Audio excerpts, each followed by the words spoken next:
What is up, guys? It has been a while since I have uploaded a video, and I wanted to start the video off by thanking you guys for 2,000 subscribers. We just reached that a week and a half ago, I think. I can't remember exactly when. I've got a screenshot on my phone of the day I realized I had crossed it. I want to give you guys a huge thank you for reaching that, especially with how slow I have been. I think I've uploaded maybe 12 videos this year, and I've been picking up subscribers consistently still. You guys have still been leaving positive comments and watching the videos, and I really, really appreciate it. So, wanted to give you guys a video updating you on what I have been up to in my absence, which has been about 2.5 months maybe. I can't remember when exactly I uploaded the last video, which was doing the roller rocker arms in the Dakota, I think.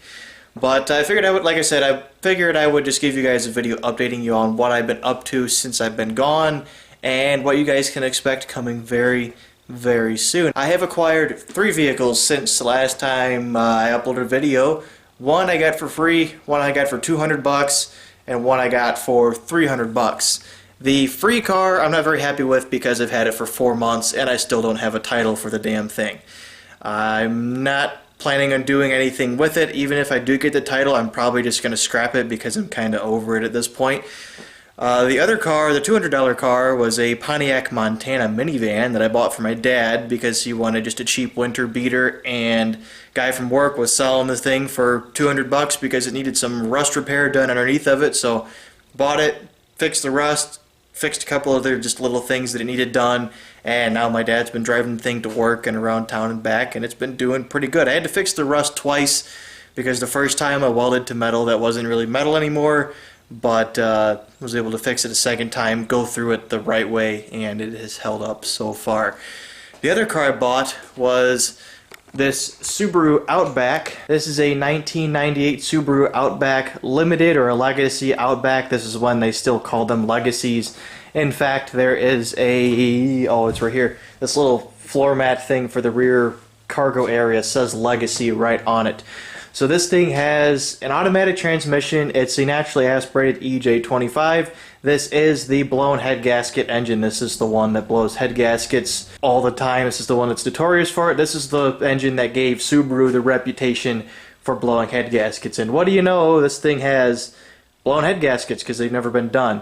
The thing with these engines is that if the head gaskets have been replaced, they probably won't blow out again on you as long as it was done the right way and you don't overheat the thing or do something that would cause any vehicle to blow a head gasket.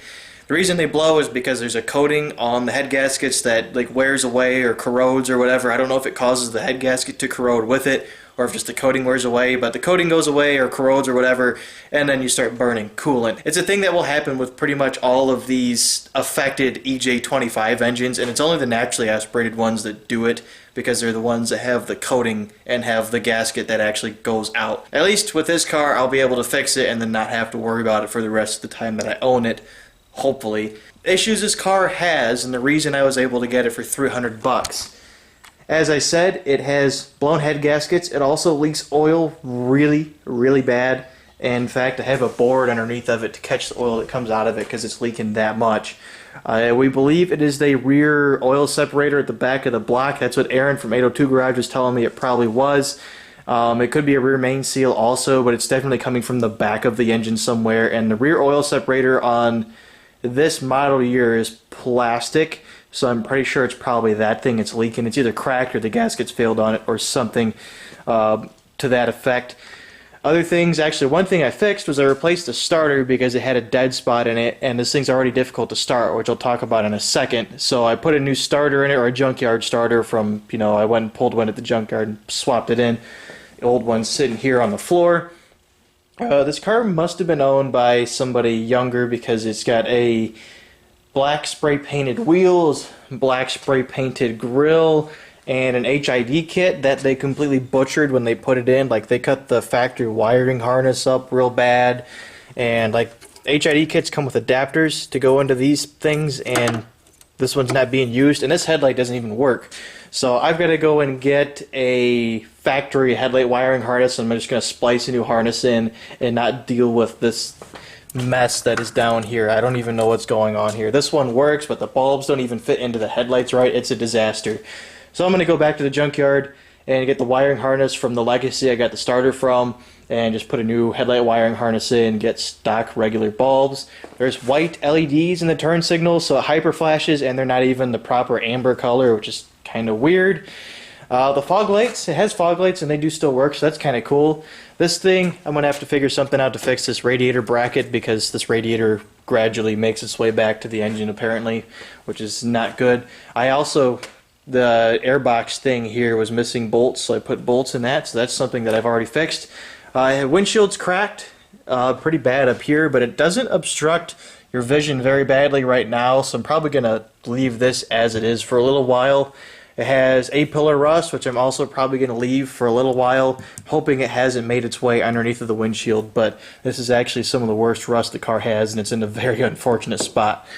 This car has, I think this car is loaded with options pretty much. It has the dual sunroofs. I don't know if both of them open. I haven't even tried them, and I'm kind of afraid to, but it has the two sunroofs here. This one, the seal's busted, but it doesn't leak inside because these have a drain underneath of them, which is kind of nice. Heated leather seats, even though they don't seem to work currently. It's got the fake, here's the fake wood grain on the dashboard, because luxury car, right?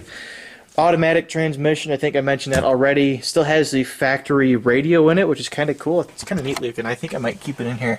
The interior is actually in really nice shape. Normally when I buy a car, the interiors are completely filthy and disgusting and torn apart, but this one's actually in almost perfect shape. The only issue with the interior is that the center console lid is busted off, so I'm probably going to go pull that off with that junkyard Legacy also. And the worst of the rust, other than the A-pillars, is right here, which this is pretty typical and this isn't that bad. I've looked all over underneath of this car and there isn't very much rust to be found in the floors, or the rocker panels are all still here. Very, very good shape. You can see just a little bit of rust starting to show up on these little seams here, the pinch welds. The rear brakes are shot, so the rear brake lines are blown out. They're rusted out right where it goes through the rear floor under the back seat, and that's why I've got it on jack stands, because I was kind of looking at it the other day, and it's down to metal on the inside pads. So I've got to go in here, replace the rear brake lines, and then do pads and rotors at the back. I think the fronts need to be done, pads and rotors also. So essentially the car has no brakes right now, which is kind of fun. That was fun driving it here with no brakes. And then the fuel pump, we believe, is tired. Thankfully, for this car, the fuel pump, actually no, it's back here. You can get to the fuel pump from inside of the rear cargo area. Right, I think it's the bigger one here has the fuel pump under it. So the thing's really hard to start when it's been sitting for a little while. Basically, you have to sit there and prime the thing and try to start it, and prime the thing and try to start it, and after a while it'll start and idle, but if you touch the gas it'll just die because it just leans the hell out and doesn't have enough fuel to handle the amount of air you're letting in. So you have to let it run for a while. I think either it's got a really badly clogged fuel pump or a really badly clogged fuel filter, or the fuel pump is just worn out. So I'm probably going to go on eBay and get a Chemzo pump or something for it, and then get a new fuel filter. Do both at once, inspect the lines, make sure a line isn't pinched or something, and then we should be okay. It's not a mass airflow issue or anything like that, because if the thing sits and runs for 5 minutes or so and you get the rails nice and full of fuel, it runs perfectly fine. You can go out and do wide open pulls on it and it runs fine. Even with the blown head gaskets, this thing runs pretty decent actually. So my plan with this car is basically going to be to fix it up with less than $1,000 invested in it, including the purchase of the car. So bought the car for $300. I want to try and fix all of the major issues on it and be able to daily drive it for an additional $700 or less. I've been going through parts prices. I've already got the brake lines and stuff. I bought a roll of brake line because I had to do a line on the van also. So I've got probably a good, I don't know, 20 feet left here. I don't even remember how big this roll was, but probably about 20 feet left here, more than enough to do the rear lines on this car. I've got fittings and stuff. I bought some at Napa, and then this came with the roll of line. And pads and rotors all the way around the car will be around $100. I think it's just a fuzz under $100 before shipping off of Rock Auto for that stuff. that had gasket kit and then all the head bolts and all the other stuff. It's going to be around $200 to get the engine completely dialed. I will have to pull the thing out to do the head gaskets. I'm not going to try doing them with it inside the car. It's just way more trouble than it's worth. And then the windshield, I don't know if I'm going to do right away because I want to kind of see how far this rust goes before I have somebody come out to put a windshield on it. But a windshield from Safelite's $200 or $230. To fix the rust here, I mean, it might cost me $20 and, you know, paint, and I've already got a wire wheel. I just have to pull the windshield trim off and get in it. As long as it doesn't reach underneath the windshield, I'll be able to fix this myself, and it won't be that big of a deal. And it needs tires also. I don't think I mentioned that. These are shot, but thankfully I have the wheels and tires from the Monte Carlo, and the Monte Carlo had 15-inch tires just like these, just a little bit taller, that'll fit perfect, and they're in pretty decent shape. So we'll be able to get this thing fixed up for pretty cheap. I'm going to be keeping track of costs just to see if I can reach my goal of fixing this $300 car up for all in total less than $1,000 bucks. I think it'll be kind of fun. It's going to be a little bit of a mini series, fixing the thing up and then kind of going over stuff. I don't think I'm going to do it as a tutorial necessarily because I've never worked on a Subaru. In fact, this is the first real Japanese car I've ever owned.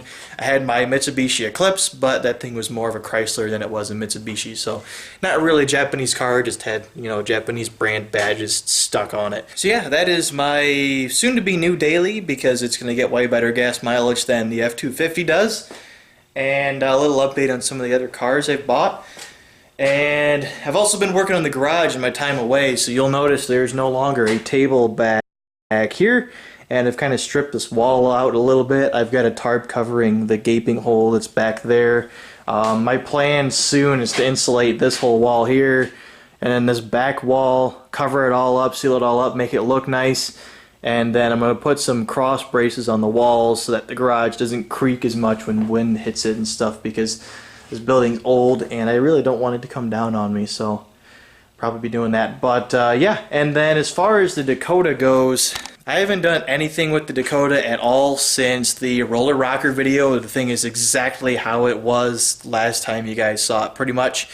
Once the Subaru is done, as long as nothing else comes up that I need to work on or fix, we will be getting back to the Dakota. The Dakota is going to get an updated exhaust system, and it's going to get a new turbo, potentially a bigger intercooler, and I might change the fuel system setup up just a tiny bit, nothing major, just going to kind of tweak some of the fuel rail setup on it just a little bit, and then we'll be going back to get another tune done on it, I think. And potentially, if there's enough time, I want to do all the suspension stuff on that truck and try to get that dialed. I really want to get the 5-lug swap done in the front. I want to get new bushings. I want to have power steering again because the thing is an absolute nightmare to drive around with no power steering. But yeah, that'll be coming after the Subaru is finished because I need a daily that gets better than single-digit MPGs. So yeah, that's going to be the end of the video, guys. Like I said, thank you very much for 2,000 subscribers. I really appreciate you guys sticking around even when I haven't been that active on here. Hopefully, pretty soon I can get back to making videos regularly. I don't think things are going to pick up very much for another couple of weeks. I do have kind of a fun video planned for maybe New Year's Eve, but we will just kind of see how that goes. I have to have somebody around to help film with that, so we'll just see what happens. But that's going to be the end of this video, guys. Thank you very much for watching, and I will see you all later.